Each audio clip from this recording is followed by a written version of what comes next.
Bonjour. Alors, deux mots sur cette dédicace aujourd'hui. C'était un merveilleux moment à la rencontre des Martiniquais. C'est vrai que j'ai passé une semaine ici pleine de couleurs, pleine de senteurs, pleine de belles odeurs. Et je dois dire que cette signature, elle était chère à mon cœur parce que j'ai rencontré des gens accueillants et j'avais envie de leur expliquer l'histoire de ce livre qui s'appelle Destin de femme et qui est finalement des histoires universelles de femmes à travers le monde. Donc voilà, le livre a eu un grand succès et je suis vraiment ravie d'avoir amené ce livre ici et qu'il puisse voyager autour du monde avec moi. Je rappelle que tu es journaliste sportif, tu étais journaliste sportif, ou tu l'es toujours, Oui, et tu es à Tel Aviv sur I24. U24 News, oui. Alors, comment ça se passe? Est-ce que tu es un correspondant ici en Martinique? Alors ça se passe bien. Alors on a des correspondants un petit peu partout dans le monde parce que nous, tout nous intéresse. Donc effectivement, on est toujours très content d'avoir des infos du monde entier. C'est pas la première fois que je vais en Martinique puisque j'étais venue il y a bien longtemps avec les joueurs du Paris Saint-Germain et avec les joueurs de Lyon et on était venus faire des matchs d'exhibition ici dans les Antilles. On avait été à Haïti, on avait été en Martinique et on avait été en Guadeloupe. On avait passé des moments merveilleux parce qu'on a pu voir l'engouement et l'amour du sport des Antillais. Et c'est vrai que j'en garde un très très bon souvenir.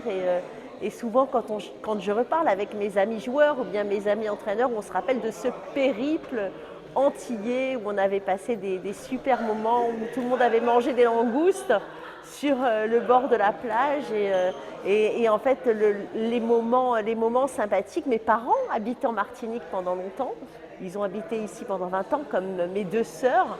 Donc pour moi vraiment les Antilles c'est particulier dans mon cœur, j'ai plein d'amis antillais. Et de venir ici à leur rencontre, je trouvais que même si c'est loin, parce que maintenant, il faut quand même rajouter 5 heures de vol quand on vient de Tel Aviv, plus le vol pour Paris. Et franchement, la seule chose que je peux dire, c'est que j'aurais aimé rester davantage pour voir encore d'autres choses incroyables. Il y a tellement de choses à visiter en Martinique. C'est sûr que Valérie, tu nous reviendras très, très, très rapidement. Avec plaisir. Parce qu'il y a aussi le tour des qui va arriver, il y a le tour cycliste. Oui, Tout ça, ça va te manquer. oui. Tout ça, ça va être commenté. Et puis revenir, bien sûr, pour l'histoire aussi, parce qu'il y a une histoire riche aux Antilles dont on ne parle pas beaucoup. C'est vrai que j'ai pu assister au patrimoine immatériel, puisqu'il y avait des rencontres justement autour de cette histoire et cette culture antillaise. Je pense que quand on connaît notre passé, on va mieux vers le futur. On a pu évoquer l'esclavagisme qui a été aboli, mais il n'y a pas si longtemps que ça. Et c'est vrai que nous, les Juifs, on est très proches de ce genre de problématiques et de souffrances parce que nous aussi, on a vécu la Shoah et on sait ce que c'est qu'un traumatisme sur un peuple, donc j'y étais très sensible. Et c'est vrai que ça fait partie de l'histoire commune des îles, de la Martinique, de ces hommes et femmes qui sont venus et qui pendant 200 ans ont été asservis. Donc voilà, il y a une histoire incroyable, une histoire aussi du judaïsme incroyable, puisque les premiers juifs sont venus après le règne d'Isabelle la catholique qui voulait convertir tout le monde. Donc des pogroms, il y en a eu, des tentatives de conversion, il y en a eu.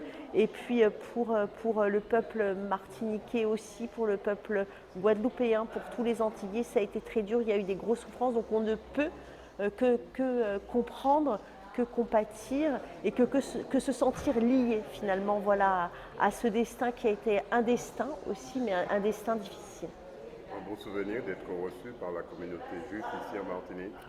Alors la communauté juive, c'est vrai que c'était particulier pour moi parce que lorsque j'étais venue il y a 10 ans, j'étais venue à la synagogue, j'avais déjà visité les infrastructures.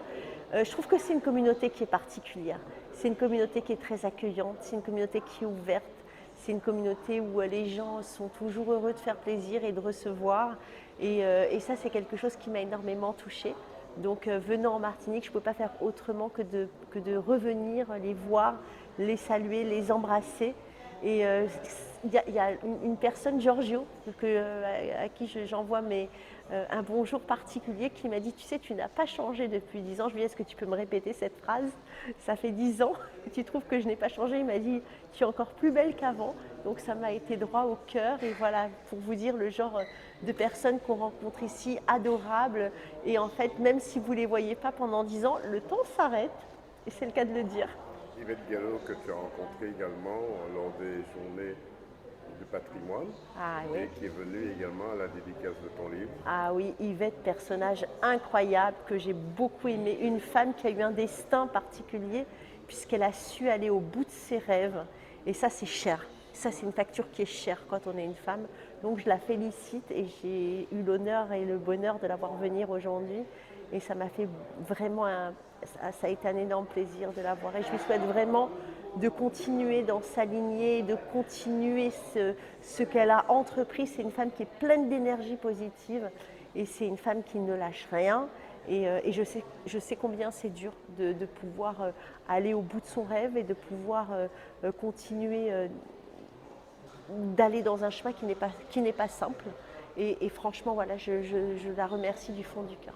Ah ben c'est vrai, c'est avec beaucoup d'émotion aussi qu'on te reçoit ici en Martinique. On sent l'émotion chez toi également et on sent que ce livre, Destin de femme, un livre qui est rempli d'émotions également. Ouais, que je vous vraiment que je demande à toutes les femmes de lire. Moi, il m'a pris 10 ans hein, pour écrire. Et en fait, moi, j'ai été. Ce qui m'a beaucoup touchée, c'était la souffrance de ces femmes. J'ai pas pu me détacher de la souffrance de ces femmes. Et on a toutes quelque chose en commun avec les femmes dont je parle, que ce soit en Inde, que ce soit au Liban, que ce soit en Afghanistan, que ce soit en Chine, que ce soit au Japon. Eh bien, ces femmes-là, quand elles parlent, elles nous parlent.